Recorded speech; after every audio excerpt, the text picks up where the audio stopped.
ਲੜੀਵਾਰ ਕਥਾ ਸ੍ਰੀ ਗੁਰੂ ਗ੍ਰੰਥ ਸਾਹਿਬ ਜੀ ਦੇ ਪਵਿੱਤਰ ਪਾਵਨ ਸਰੂਪ ਦੀ ਆਪ ਜੀ ਸਰਵਣ ਕਰ ਰਹੇ ਹੋ। ਨੌਵੇਂ ਪਾਤਸ਼ਾਹ ਧੰਨ ਸ੍ਰੀ ਗੁਰੂ ਤੇਗ ਬਹਾਦਰ ਸਾਹਿਬ ਜੀ ਮਹਾਰਾਜ ਜੀ ਦੇ ਪਵਿੱਤਰ ਪਾਵਨ ਅੰਮ੍ਰਿਤ ਬਚਨਾਂ ਦੀ ਵਿਚਾਰ ਹੈ। ਸਰਵਣ ਕਰੀਏ ਜੀ। ਤਨਾਸਰੀ ਮਹੱਲਾ ਨੌਵਾਂ। ਸਾਧੂ ਏ ਜਗ ਪਰਮ ਭੁਲਾਨਾ। ਧੰਨ ਸ੍ਰੀ ਗੁਰੂ ਤੇਗ ਬਹਾਦਰ ਸਾਹਿਬ ਜੀ ਰਾਗ ਧਨਾਸਰੀ ਚ ਮਹੱਲਾ ਨਾਵਾਂ। ਨੌਵੇਂ ਪਾਤਸ਼ਾਹ ਇਹ ਬਚਨ ਉਚਾਰਦੇ ਨੇ। ਸਾਧੋ ਸਾਨੂੰ ਸਾਰਿਆਂ ਨੂੰ ਸੰਬੋਧਨ ਕਰਦੇ ਆ ਸਾਧੋ ਸ਼ਬਦ ਨਾਲ। ਭਾਈ ਸਾਧੋ ਇਹ ਜਗਤ ਭਰਮ ਚ ਭੁੱਲਿਆ ਹੋਇਆ।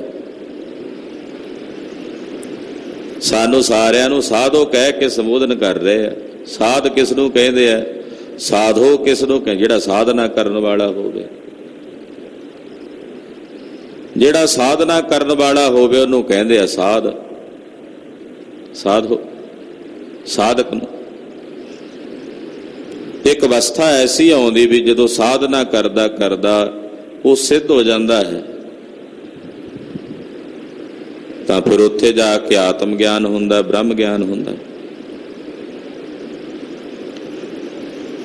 ਸਾਨੂੰ ਸਾਰਿਆਂ ਨੂੰ ਸੰਬੋਧਨ ਕਰਕੇ ਕਹਿੰਦੇ ਆ ਨੌਵੇਂ ਪਾਤਸ਼ਾਹ ਸਾਧੋ। ਇਹ ਸਾਧੂ ਜਨੋ ਸੁਣੋ, ਆ ਜਿਹੜਾ ਜੱਗ ਹੈ ਇਹ ਭਰਮ ਚ ਭੁਲਾਇਆ ਹੋਇਆ।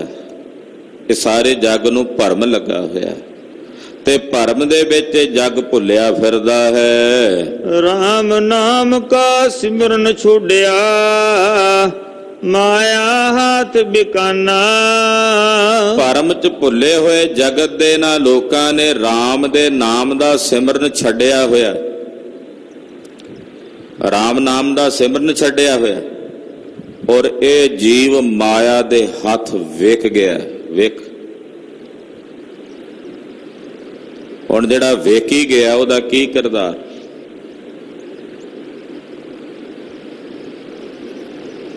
ਇਹ ਮਾਇਆ ਦੇ ਹੱਥ ਵਿਕਿਆ ਹੋਇਆ ਮਨੁੱਖ ਇਹਨੂੰ ਪ੍ਰਮਾਤਮਾ ਦੇ ਨਾਮ ਦਾ ਸਿਮਰਨ ਭੁੱਲਿਆ ਹੋਇਆ ਤੇ ਭਰਮ ਹੈ ਬਸ ਮੈਂ ਹੀ ਹਾਂ। ਇਸ ਭਰਮ ਚ ਭੁੱਲਿਆ ਹੋਇਆ ਬਸ ਮੈਂ ਹੀ ਹਾਂ। ਮੇਰੇ ਜਿਹਾ ਕੌਣ ਹੈ? ਬਸ ਆਹੀ ਸੱਚ ਹੈ ਜੋ ਦਿਸਦਾ ਹੈ। ਇਹ ਵੀ ਤਾਂ ਭਰਮ ਹੀ ਹੈ। ਹੁਣ ਭਰਮ ਚ ਪਿਆ ਹੋਇਆ ਮਨੁੱਖ, ਮਾਇਆ ਦੇ ਹੱਥ ਵਿਕਿਆ ਹੋਇਆ ਮਨੁੱਖ, ਮਹਾਰਾਜ ਜੀ ਕਹਿੰਦੇ ਉਹਨੇ ਰਾਮ ਦੇ ਨਾਮ ਦਾ ਸਿਮਰਨ ਛੱਡ ਦਿੱਤਾ। ਰਾਮ ਦੇ ਨਾਮ ਦਾ ਸਿਮਰਨ ਇਹੋ ਜਿਹੇ ਮਨੁੱਖ ਨੂੰ ਭੁੱਲ ਗਿਆ।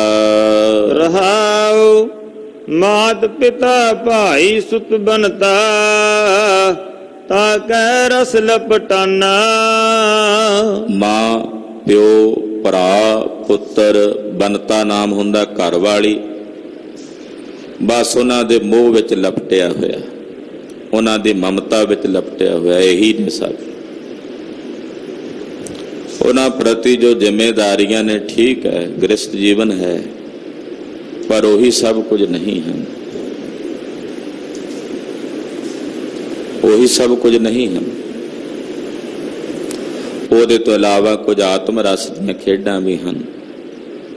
ਆਪਣੇ ਨਿੱਜ ਜੀਵਨ ਦਾ ਆਨੰਦ ਵੀ ਹੈ ਜੋ ਮਨੁੱਖ ਨੂੰ ਭੁੱਲਿਆ ਹੋਇਆ।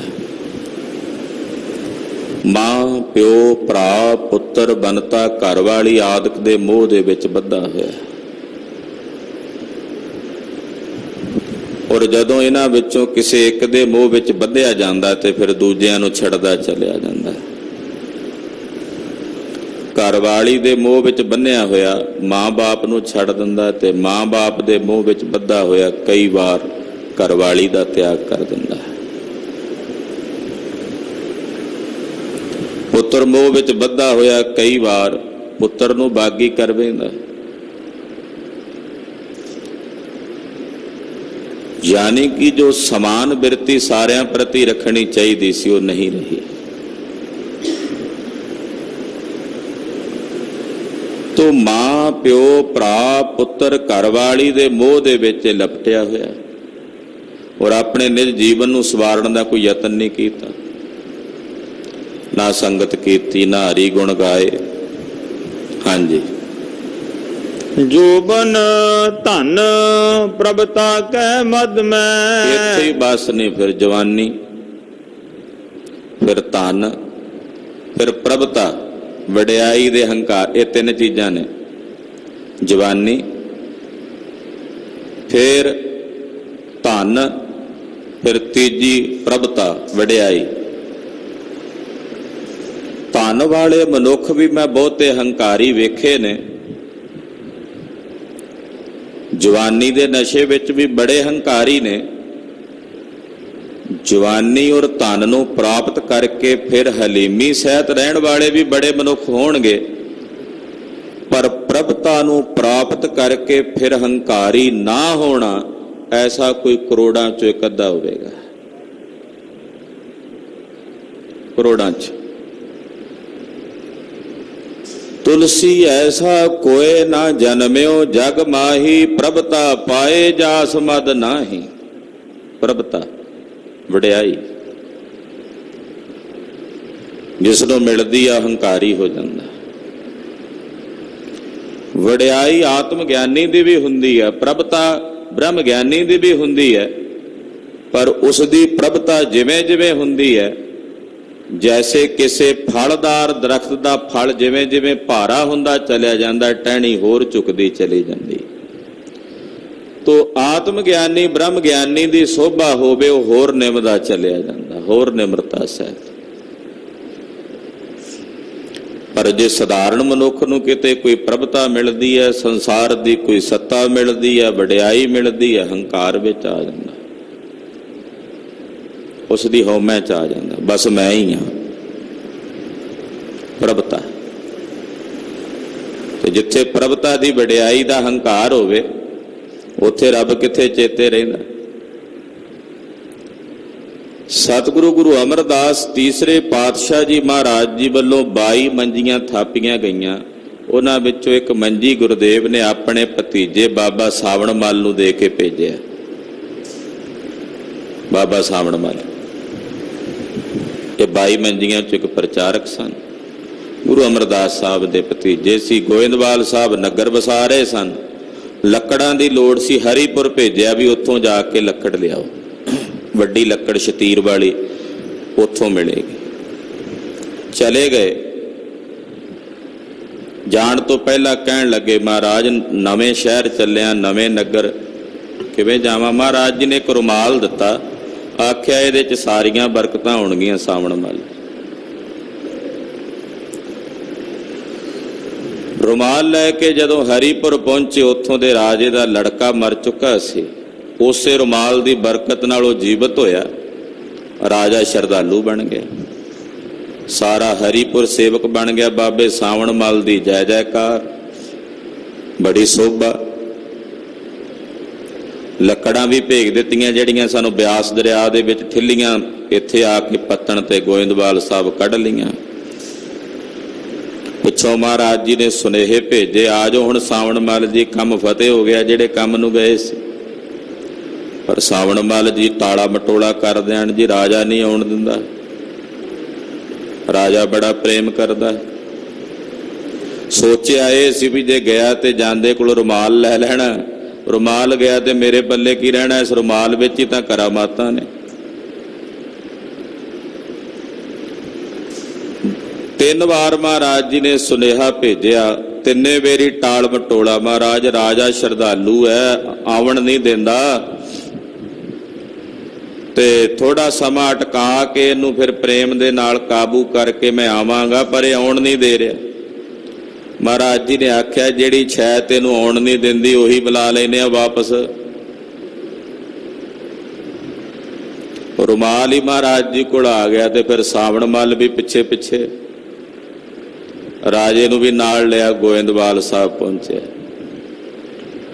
ਤੇ ਗੁਰਦੇਵ ਨੇ ਆਖਿਆ, ਸਾਵਣ ਮੱਲ, ਇਹ ਰਿੱਧੀਆਂ ਸਿੱਧੀਆਂ ਕਰਾਮਾਤਾਂ 'ਚ ਉਲਝਣਾ ਜਗਿਆਸੂ ਦਾ ਕਰਮ ਨਹੀਂ ਹੈ। ਇਹ ਪ੍ਰਭਤਾ ਵਡਿਆਈ ਜਿਹੜੀ ਤੈਨੂੰ ਮਿਲੀ ਹੈ ਨਾ, ਇਹਨੂੰ ਪ੍ਰਾਪਤ ਕਰਕੇ ਕਹੇ ਵੀ ਇਸੇ ਹੰਕਾਰ ਵਿੱਚ ਹੀ ਮੱਤਿਆ ਰਹਾ, ਇਹ ਗੁਰਸਿੱਖ ਦਾ ਕਰਮ ਨਹੀਂ ਹੈ। ਵਰਨਾ ਸੰਸਾਰ ਵਿੱਚ ਕਿਸੇ ਨੂੰ ਪ੍ਰਭਤਾ ਮਿਲੇ, ਵਡਿਆਈ ਮਿਲੇ, ਉਹਦੇ ਹੰਕਾਰ ਵਿੱਚ ਮੱਤਿਆ ਜਾਂਦਾ। ਜੋਬਨ ਧਨ ਪ੍ਰਭਤਾ ਕੈ ਮਾਧਮ ਹੈ।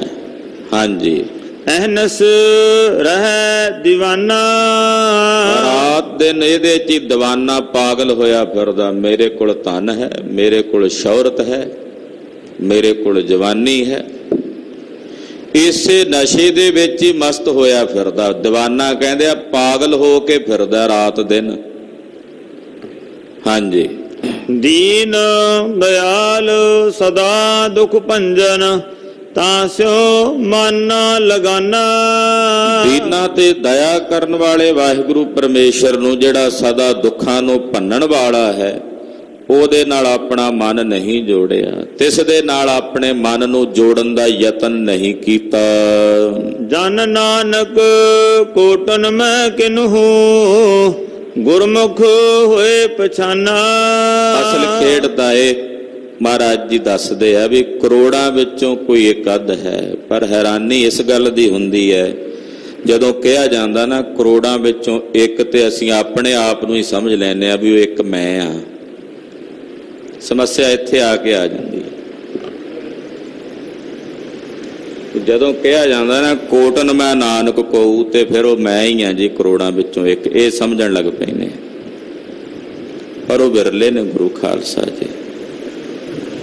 ਜਿਹੜੇ ਹੁੰਦੇ ਆ ਵਿਰਲੇ, ਉਹਨਾਂ ਨੂੰ ਜਣਾਣਾ ਨਹੀਂ ਪੈਂਦਾ ਵੀ ਕਰੋੜਾਂ ਚੋਂ ਮੈਂ ਇੱਕ ਹਾਂ। ਉਹ ਆਪਣੇ ਆਪ ਹੀ ਪਛਾਣੇ ਜਾਂਦੇ। ਕੱਚ 'ਚ ਪਿਆ ਹੋਇਆ ਹੀਰਾ ਵੱਖਰਾ ਚਮਕਦਾ ਆਪਣੀ ਪਹਿਚਾਣ ਦੱਸ ਦਿੰਦਾ। ਉਹਨੂੰ ਬੋਲਣਾ ਨਹੀਂ ਪੈਂਦਾ, ਦੱਸਣਾ ਨਹੀਂ ਪੈਂਦਾ ਮੈਂ ਹੀਰਾ। ਤੋ ਕਰੋੜਾਂ ਵਿੱਚੋਂ ਪਾਤਸ਼ਾਹ ਕਹਿੰਦੇ ਕੋਈ ਇੱਕ ਹੈ ਜਿਸ ਨੇ ਗੁਰੂ ਦੇ ਮੁਖ ਦੁਆਰਾ ਇਸ ਖੇਡ ਨੂੰ ਪਛਾਣਿਆ ਹੈ। ਹਾਂਜੀ, ਤਨਾਸਰੀ ਮਹੱਲਾ ਨੌਵਾਂ, ਤੇ ਜੋਗੀ ਕੋ ਜੁਗਤ ਨਾ ਜਾਨੋ। ਤਨਾਸਰੀ ਰਾਗ ਵਿੱਚ ਪਾਤਸ਼ਾਹ ਨੌਵੇਂ ਗੁਰਦੇਵ ਮਹੱਲਾ ਨਾਵਾਂ ਪਾਤਸ਼ਾਹ ਬਚਨ ਉਚਾਰਦੇ ਹੈ ਕਿ ਭਾਈ ਤਿਸ ਜੋਗੀ ਨੂੰ ਤੁਸੀਂ ਯੋਗੀ ਦੀ ਜੁਗਤ ਵਾਲਾ ਨਾ ਪਛਾਣੋ। ਆਮ ਕਰਕੇ ਬਹੁਤ ਸਾਰੇ ਯੋਗੀ ਕੰਨ ਪਾੜੇ ਨੇ, ਸਰੀਰ ਤੇ ਸਵਾਹ ਮਲੀ, ਹੱਥ 'ਚ ਚਿੱਪੀ ਫੜੀ, ਕਹਿੰਦੇ ਯੋਗੀ ਹੈ। ਰਾਹ ਜਾਂਦੇ ਵੀ ਆਪਣੇ ਆਪ ਨੂੰ ਜੋਗੀ ਸਦਾਉਂਦੇ ਆ। ਮਹਾਰਾਜ ਜੀ ਕਹਿੰਦੇ ਤਿਸ ਜੋਗੀ ਨੂੰ ਤੁਸੀਂ ਜੁਗਤ ਸਹਿਤ ਨਾ ਪਛਾਣੋ। ਕਿਸ ਜੋਗੀ ਨੂੰ ਅੱਗੇ ਦੱਸਦੇ ਨੇ? ਲੋਭ ਮੋਹ ਮਾਇਆ ਮਮਤਾ ਗੁਣ, ਜੇ ਘਟ ਮਾਹੇ ਪਛਾਨੋ। ਜਿਹਦੇ ਅੰਦਰ ਲੋਭ ਹੈ, ਮੋਹ ਹੈ ਤੇ ਮਾਇਆ ਦੀ ਮਮਤਾ ਹੈ, ਜਿਸ ਦੇ ਘਟ ਵਿੱਚ, ਉਹ ਯੋਗੀ ਨਹੀਂ ਹੋ ਸਕਦਾ।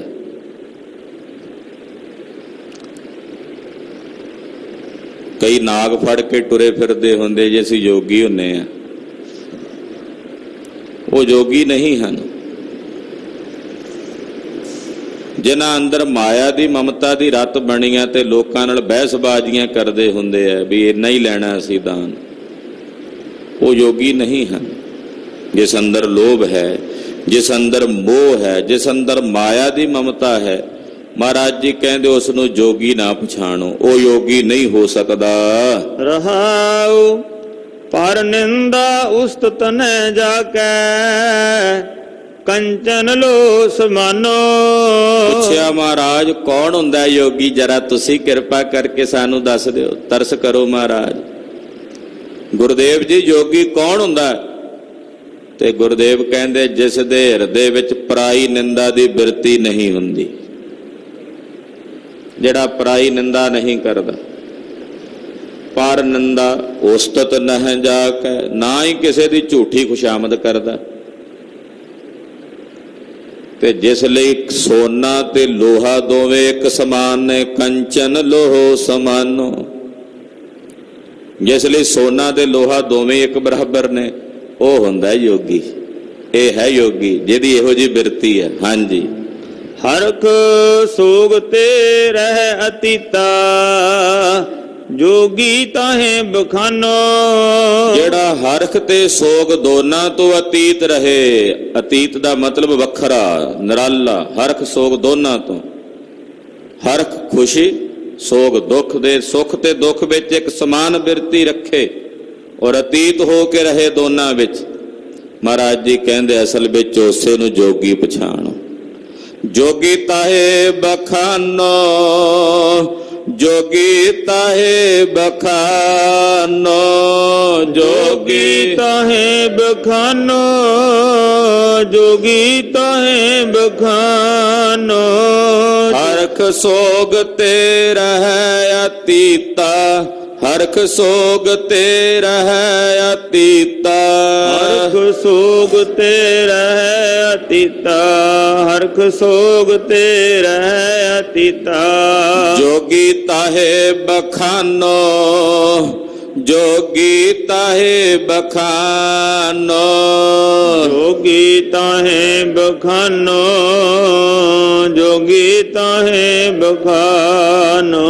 ਜਿਹੜਾ ਹਰਖ ਸੋਗ ਤੋਂ ਨਿਆਰਾ ਹੋ ਕੇ ਰਹੇ ਅਸਲ ਵਿੱਚ ਉਹੀ ਯੋਗੀ ਹੈ। ਚੰਚਲ ਮਨ ਦੈ ਦਿਸ਼ ਕੋ ਧਾਵਤ, ਅਚਲ ਜਾਹੇ ਠਹਿਰਾਨੋ। ਇਹ ਮਨ ਚੰਚਲ ਹੈ, ਦਸਾਂ ਦਿਸ਼ਾਵਾਂ ਵਿੱਚ ਭੱਜਦਾ ਭਟਕਦਾ ਭਰਮਦਾ, ਇਹਦੀ ਵਿਰਤੀ ਹੈ। ਪਰ ਜਿਸ ਨੇ ਇਸ ਨੂੰ ਅਚਲ ਕਰ ਲਿਆ, ਅਚਲ ਵੀ ਹੁਣ ਇਹ ਚਲਾਏਮਾਨ ਨਹੀਂ ਹੁੰਦਾ, ਔਰ ਠਹਿਰਾਨੋ ਰੋਕ ਲਿਆ, ਉਹਨੂੰ ਯੋਗੀ ਕਹਿੰਦੇ ਆ। ਜਿਸ ਨੇ ਚੰਚਲ ਮਨ ਨੂੰ ਕਾਬੂ ਕਰ ਲਿਆ, ਇਸ ਨੂੰ ਇੱਕ ਜਗ੍ਹਾ ਤੇ ਟਿਕਾ ਲਿਆ, ਠਹਿਰਾ ਲਿਆ ਹੈ। ਕਹੋ ਨਾਨਕ ਏ ਬਿਦ ਕੋ ਜੋ ਨਰ, ਮੁਕਤ ਤਾਹੇ ਤੁਮ ਮਨ। ਧੰਨ ਗੁਰੂ ਤੇਗ ਬਹਾਦਰ ਸਾਹਿਬ ਫਰਮਾਉਂਦੇ ਹੈ ਕਿ ਜਿਸ ਦੀ ਇਹ ਵਿਧੀ ਹੈ, ਯਾਨੀ ਕਿ ਜਿਸ ਨੇ ਚੰਚਲ ਮਨ ਨੂੰ ਕਾਬੂ ਕਰ ਲਿਆ, ਠਹਿਰਾ ਲਿਆ, ਰੋਕ ਲਿਆ, ਪਾਤਸ਼ਾਹ ਕਹਿੰਦੇ ਉਹੀ ਮੁਕਤ ਹੈ। ਉਸੇ ਨੂੰ ਮੁਕਤ ਕਿਹਾ ਜਾ ਸਕਦਾ। ਮੁਕਤ ਤਾਹੇ ਤੁਮ ਮਾਨੋ, ਉਸੇ ਨੂੰ ਤੁਸੀਂ ਮੁਕਤ ਜਾਣੋ। ਤਨਾਸਰੀ ਮਹੱਲਾ ਨੌਵਾਂ। ਹੁਣ ਬੇਨਤੀ ਕਰਦੇ ਆ, ਧਨਾਸਰੀ ਰਾਗ ਵਿੱਚ ਨੌਵੇਂ ਪਾਤਸ਼ਾਹ ਸਾਨੂੰ ਬੇਨਤੀ ਕਰਨ ਦਾ ਤਰੀਕਾ ਦੱਸਦੇ ਆ। ਸਿੱਖੋ, ਇਸ ਤਰ੍ਹਾਂ ਬੇਨਤੀ ਕਰੋ ਆਪਣੇ ਸਾਹਿਬ ਦੇ ਚਰਨਾਂ ਵਿੱਚ। ਅਬ ਮੈਂ ਕੌਣ ਉਪਾਉ ਕਰੋ। ਬੰਦਾ ਆਪਣੇ ਉਪਾਅ ਉਦੋਂ ਤੱਕ ਹੀ ਕਰਦਾ ਜਦੋਂ ਤੱਕ ਇਹਨੂੰ ਆਪਣੇ ਬਲ ਤੇ ਮਾਣ ਹੁੰਦਾ ਵੀ ਮੈਂ ਕਰ ਸਕਦਾ। ਪਰ ਜਦੋਂ ਗੁਰੂ ਸ਼ਰਨ ਚ ਆਵੇ ਤੇ ਫਿਰ ਕਹੇ ਮਹਾਰਾਜ ਮੈਂ ਹੁਣ ਕੀ ਉਪਾਅ ਕਰਾਂ, ਮੈਨੂੰ ਨਹੀਂ ਕੁਝ ਸੁਝਦਾ। ਕਿਜ ਨਾ ਸੁਝੈ ਕਿਜ ਨਾ ਬੁਝੈ, ਦੁਨੀਆ ਗੁੱਝੀ ਪਾਹੇ। ਮਹਾਰਾਜ ਮੈਨੂੰ ਨਹੀਂ ਪਤਾ ਕੀ ਉਪਾਅ ਕਰਾਂ, ਮੇਰੀ ਸੁਰਤ ਵਿੱਚ ਕੋਈ ਉਪਾਅ ਨਹੀਂ ਮੈਨੂੰ ਆਉਂਦਾ। ਜਿਹੜਾ ਸ਼ਰਨ ਚ ਪੈ ਜਾਂਦਾ ਨਾ, ਉਹਦੀ ਇਹ ਅਵਸਥਾ ਹੈ। ਉਹ ਗੁਰੂ ਅੱਗੇ ਇਦਾਂ ਹੀ ਮਿੰਨਤਾਂ ਕਰਦਾ, ਮਹਾਰਾਜ ਮੈਂ ਕੀ ਉਪਾਅ ਕਰਾਂ, ਤਰਸ ਕਰੋ ਮੇਰੇ ਸੁਆਮੀ, ਮੈਂ ਹੁਣ ਕੀ ਉਪਾਅ ਕਰਾਂ। ਜੇ ਬਿਦ ਮਨ ਕੋ ਸੰਸਾ ਚੁਕੈ, ਭਉ ਨਿਧ ਪਾਰ ਪਰੋ। ਜਿਸ ਪ੍ਰਕਾਰ ਨਾਲ ਇਸ ਜੀਵ ਦੇ ਮਨ ਦਾ ਸੰਸਾ ਦੂਰ ਹੋ ਜਾਏ, ਸੰਸੇ ਦੀ ਨਿਰਵਿਰਤੀ ਹੋ ਜਾਏ, ਸਾਡੇ ਮਨ ਦਾ ਸੰਸਾ ਦੂਰ ਹੋ ਜਾਏ ਮਹਾਰਾਜ, ਤੇ ਮੈਂ ਇਸ ਭਵਜਲ ਤੋਂ ਤਰ ਜਾਵਾਂ, ਮੈਨੂੰ ਕੋਈ ਇਹੋ ਜਿਹਾ ਉਪਾਅ ਦੱਸੋ, ਇਹੋ ਜਿਹਾ ਤਰੀਕਾ ਦੱਸੋ ਮਹਾਰਾਜ, ਜਿਹਦੇ ਨਾਲ ਇੱਕ ਤਾਂ ਮੈਂ ਸੰਸੇ ਤੋਂ ਮੁਕਤ ਹੋ ਜਾਵਾਂ, ਦੂਜਾ ਇਸ ਭਵ ਸਾਗਰ ਤੋਂ ਤਰ ਜਾਵਾਂ। ਮਹਾਰਾਜ ਐਸਾ ਤਰਸ ਕਰਕੇ ਕੋਈ ਉਪਾਅ ਦੱਸੋ। ਰਹਾਉ ਜਨਮ ਪਾਏ ਕਛ ਭਲੋ ਨ ਕੀਨੋ, ਤਾਤੇ ਅਧਿਕ ਡਰੋ। ਮਹਾਰਾਜ ਮਨੁੱਖੀ ਜਨਮ ਪ੍ਰਾਪਤ ਕਰਕੇ ਮੈਂ ਕੋਈ ਭਲਾ ਨਹੀਂ ਕੀਤਾ। ਇਹ ਮਨੁੱਖੀ ਜਨਮ ਮਿਲਿਆ ਪਰ ਮੈਂ ਭਲਾ ਨਹੀਂ ਕੀਤਾ, ਕਿਸੇ ਦਾ ਕੋਈ ਕੰਮ ਨਹੀਂ ਸਵਾਰਿਆ, ਬੁਰੇ ਭੈੜੇ ਕੰਮ ਹੀ ਕੀਤੇ ਐ। ਇਹ ਬੇਨਤੀ ਕਰਦੇ ਨੇ ਨਿਮਰਤਾ ਸਹਿਤ ਜਗਿਆਸੂ, ਮਹਾਰਾਜ ਇਸ ਮਨੁੱਖਾ ਜਨਮ ਨੂੰ ਪਾ ਕੇ ਮੈਂ ਕੁਝ ਵੀ ਭਲਾ ਨਹੀਂ ਕੀਤਾ, ਇਸ ਕਰਕੇ ਮੈਂ ਬੜਾ ਡਰਦਾ ਵੀ ਮੈਂ ਕੰਮ ਚੰਗੇ ਨਹੀਂ ਕੀਤੇ, ਖਬਰੇ ਕੀ ਬਣੇਗਾ। ਤਾਂ ਤੇ ਅਧਿਕ ਡਰੋ, ਇਸ ਕਰਕੇ ਮਹਾਰਾਜ ਮੈਂ ਬੜਾ ਡਰਿਆ ਹੋਇਆ। ਥਰ ਹਰ ਕੰਪੈ ਬਾਲਾ ਜੀਓ, ਨਾ ਜਾਣਾ ਕਿਆ ਕਰਸੀ ਪੀਓ। मैं डरदा हाँ जियो डरत है अपना कैस्यों करी पुकार। इस मनुखी जन्म ਨੂੰ ਪ੍ਰਾਪਤ ਕਰਕੇ ਮਹਾਰਾਜ ਮੈਂ ਕੋਈ ਭਲਾ ਨਹੀਂ ਕੀਤਾ, ਇਸ ਕਰਕੇ ਮੈਂ ਬੜਾ ਡਰਿਆ ਹੋਇਆ। ਮਨ ਬਚ ਕਰਮ ਹਰ ਗੁਣ ਨਹੀਂ ਗਾਏ। ਮਨ ਕਰਕੇ ਬਚਨ ਕਰਕੇ ਕਰਮ ਕਰਕੇ ਮੈਂ ਹਰੀ ਦੇ ਗੁਣ ਨਹੀਂ ਗਾਏ। ਯੈ ਜੀ ਸੋਚ ਧਰੋ। ਇਸ ਗੱਲ ਦੀ ਵੀ ਮੈਨੂੰ ਬੜੀ ਚਿੰਤਾ ਹੈ। ਸੋਚ ਦਾ ਮਤਲਬ ਚਿੰਤਾ। ਇਹਦੇ ਬਾਰੇ ਵੀ ਮੈਂ ਬੜੀ ਡਾਢੀ ਚਿੰਤਾ ਵਿੱਚ ਹਾਂ, ਫਿਕਰਮੰਦ ਹਾਂ। ਗੁਰਮਤ ਸੁਨ ਕਛ ਗਿਆਨ ਨਾ ਉਪਜਿਓ। ਗੁਰੂ ਦੀ ਮੱਤ ਸੁਣ ਕੇ ਵੀ ਮੈਂ ਆਪਣੇ ਹਿਰਦੇ 'ਚ ਕੋਈ ਗਿਆਨ ਨਹੀਂ ਪ੍ਰਗਟ ਕੀਤਾ। ਗੁਰੂ ਦੀ ਮੱਤ ਸੁਣ ਕੇ ਮੈਂ ਆਪਣੇ ਅੰਦਰ ਕੋਈ ਗਿਆਨ ਨੂੰ ਜ਼ਾਹਰ ਨਹੀਂ ਕੀਤਾ, ਉਪਜਿਆ ਹੀ ਨਹੀਂ ਮੇਰੇ ਹਿਰਦੇ 'ਚ ਗਿਆਨ। ਮੈਂ ਇਹੋ ਜਿਹਾ ਖੋਟਾ ਹਾਂ। ਪਛ ਜਿਉ ਉਦਰ ਭਰੋ। ਬਸ ਜਾਨਵਰਾਂ ਵਾਂਗੂ ਢਿੱਡ ਭਰ ਲੈਣਾ ਤੇ ਸੌਂ ਜਾਣਾ। ਪਸ਼ੂਆਂ ਵਾਂਗੂ ਢਿੱਡ ਭਰ ਲਿਆ, ਪਸ਼ੂਆਂ ਵਾਂਗੂ ਜ਼ਿੰਦਗੀ ਜੀ ਲਈ, ਬਸ ਇਹੀ ਜੀਵਨ ਬਣਿਆ ਹੋਇਆ। ਖਾਣਾ ਸੌਣਾ ਤੇ ਖਾਣ ਵਾਸਤੇ ਭੱਜ ਨੱਠ ਕਰਨੀ, ਇਹੀ ਪਸ਼ੂ ਦੀ ਬਿਰਤੀ ਹੈ, ਉਹੀ ਸਾਡੀ ਮਹਾਰਾਜ ਬਣੀ ਹੋਈ ਹੈ। ਹਾਂਜੀ, ਕਹੋ ਨਾਨਕ ਪ੍ਰਭ ਬਿਰਦ ਪਛਾਨੋ ਤਬ ਹੋ ਪਤਤ ਤਰੋ। ਹੁਣ ਬੇਨਤੀ ਕਰਦੇ ਹੈ ਮੇਰੇ ਸੁਆਮੀ, ਜੇ ਤੁਸੀਂ ਆਪਣਾ ਬਿਰਦ ਪਛਾਣੋ, ਆਪਣਾ ਬਿਰਦ ਪਛਾਣੋ ਤੇ ਤਾਂ ਮੇਰੇ ਜਿਹਾ ਪਤਤ ਪਾਪੀ ਇਸ ਭਵ ਸਾਗਰ ਤੋਂ ਤਰੋ ਤਰ ਸਕਦਾ ਹੈ।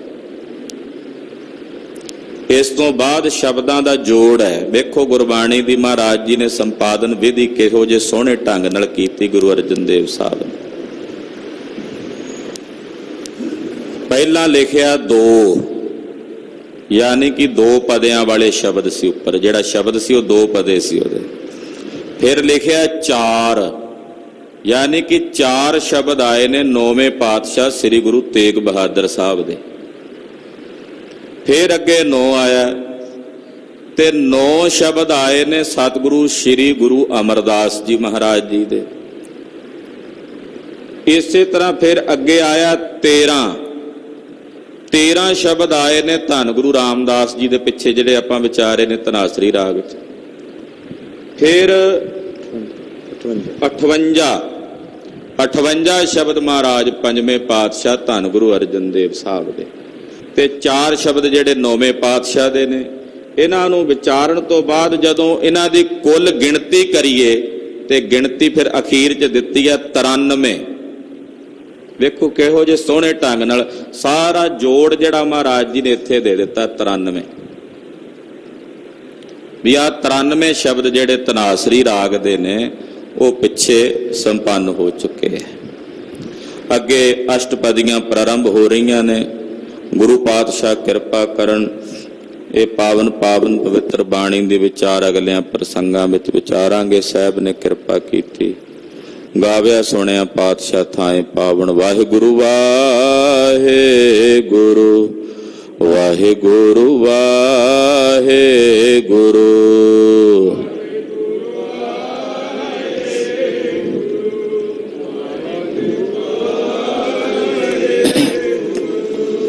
ਵਾਹਿਗੁਰੂ ਵਾਹਿਗੁਰੂ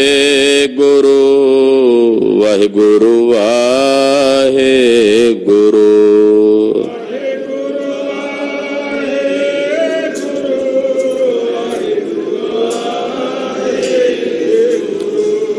ਵਾਹਿਗੁਰੂ ਵਾਹਿਗੁਰੂ ਵਾਹਿਗੁਰੂ ਵਾਹਿਗੁਰੂ।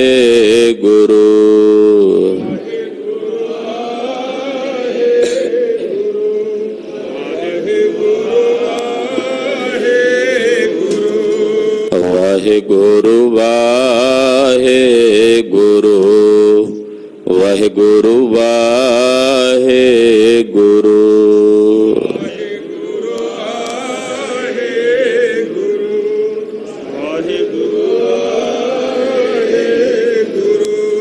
ਵਾਹਿਗੁਰੂ ਜੀ ਕਾ ਖਾਲਸਾ, ਵਾਹਿਗੁਰੂ ਜੀ ਕੀ ਫਤਿਹ।